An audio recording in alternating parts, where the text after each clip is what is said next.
Hello everyone, today we will study about the concept of Bharatvarsh and its evolution। तो इस topic में हम पढ़ेंगे कि भारतवर्ष का कॉन्सेप्ट क्या है और कैसे धीरे धीरे इसकी एवोल्यूशन होती है।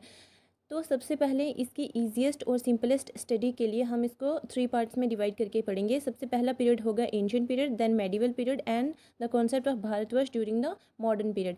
अगर एंशिएंट पीरियड की बात की जाए तो उसमें हम देखेंगे कि एंशिएंट पीरियड में कौन कौन से वेदास में और कौन कौन से पुराण्स में हमको भारतवर्ष टर्म का कॉन्सेप्ट मिलता है।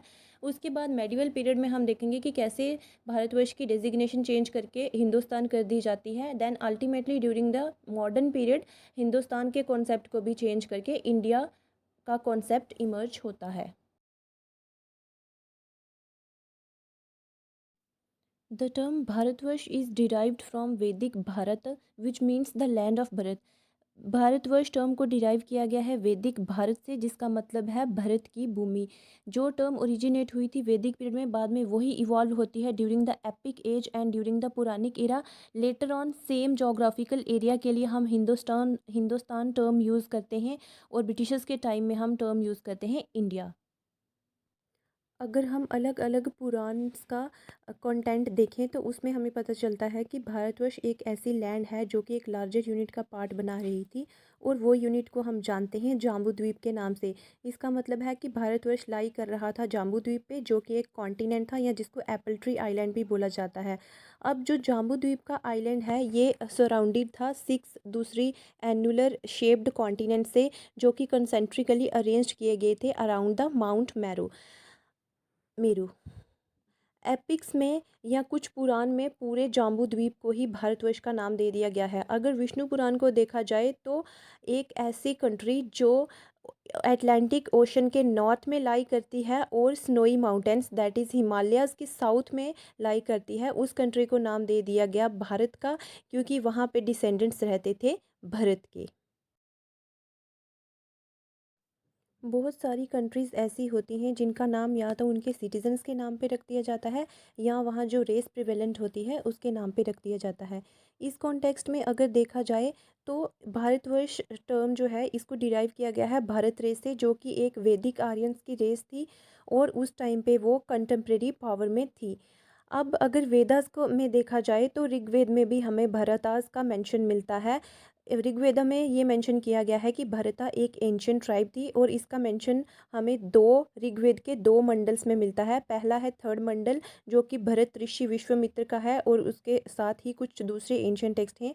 और दूसरा है 7th मंडल। इसमें बताया गया है कि भरतास एक ट्राइब थी। अब भरतास का की एक वॉर होती है 10 किंग्स के साथ, जिसमें भरतास विक्टोरियस रहते हैं और उन्हीं के नाम पे कंट्री का नाम रख दिया जाता है भारतवर्ष। और इस आइडिया को कुछ हिस्टोरिकल एविडेंसेस के द्वारा भी सपोर्ट किया गया है। अब हम पढ़ेंगे ब्राह्मणास में क्या मेंशन मिलता है हमें भारतवर्ष का। तो जब हमारे वेद लिखे गए तो हर एक वेद के साथ उनकी कुछ कमेंट्रीज लिखी गई, उन्हीं कमेंट्रीज को हम ब्राह्मणास बोलते हैं। Brahmanas are a type of books. According to Aitareya Brahmana के अकॉर्डिंग भरत एक यूनिवर्सल मोनैक थे, जिन्होंने एक बहुत वास्ट एम्पायर बिल्ड किया था, वास्ट एरिया ऑफ लैंड को कॉन्क्वेर करके, और फिर उस एम्पायर को उन्होंने स्प्रेड किया था ऑल ओवर द 4 डायरेक्शंस। अब अगर भारतवर्ष के कॉन्सेप्ट को हिंदू ट्रेडिशन में देखा जाए तो इसकी 3 पर्सोनिफिकेशंस देखने को मिलती हैं, जिसमें 3 भरतास का मेंशन मिलेगा ड्यूरिंग द डिफरेंट 3 युग्स और time cycles of the universe. अब इन तीनों को इकट्ठे रिगार्ड किया जाता है कि ये एपिथोम थे सिविलाइजेशन वैल्यूज़ ऑफ सनातन धर्म के। फर्स्ट भरत थे सतयुग के टाइम पीरियड के, और माना जाता है कि ये ऋषभ देव के सन थे, जो कि फर्स्ट जैन तीर्थंकर थे।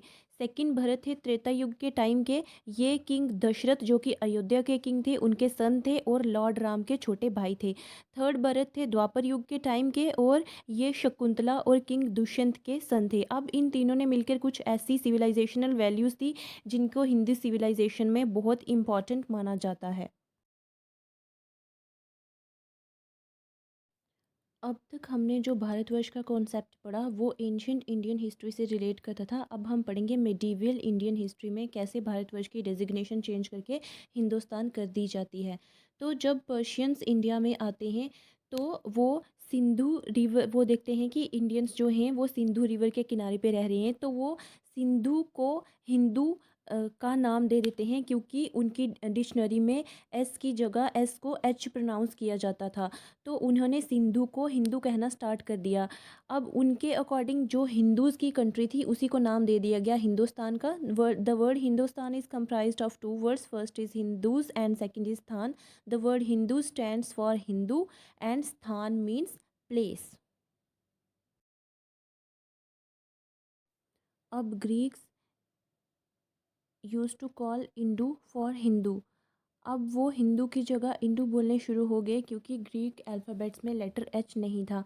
अब तक का जो हमने पोर्शन पढ़ा वो रिलेट करता था मेडिवल इंडियन हिस्ट्री से। अब हम पढ़ेंगे कि मॉडर्न इंडियन हिस्ट्री में कैसे भारतवर्ष का कॉन्सेप्ट हिंदुस्तान में चेंज होने के बाद अल्टीमेटली इवॉल्व होता है एज द टर्म इंडिया। जब इंग्लिश पीपल इंडिया में आते हैं तो वो अपनी कन्वीनियंस के अकॉर्डिंग कुछ एरियाज़ के नाम, कुछ प्लेसेस के नाम और कुछ रिवर्स के नाम अल्टर करना शुरू कर देते हैं, उनको चेंज करना शुरू कर देते हैं। अब वो सिंधु रिवर की जगह इंडस रिवर वर्ड यूज़ कर रहे हैं और हिंदुस्तान या यूज़ कर रहे हैं भारतवर्ष की जगह। और इसलिए अब हम देखेंगे कि Hindu and India word popular बन गए थे। The identity of India and Bharatvarsh was further formalized in the solemn declaration of our constitution, India, that is Bharat shall be union of states।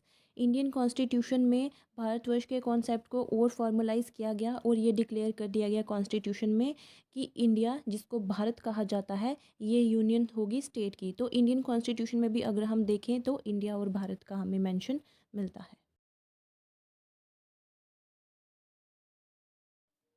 Thanks for watching. अगर video अच्छी लगी हो तो please उसे like और share करें और channel को सब्सक्राइब करें।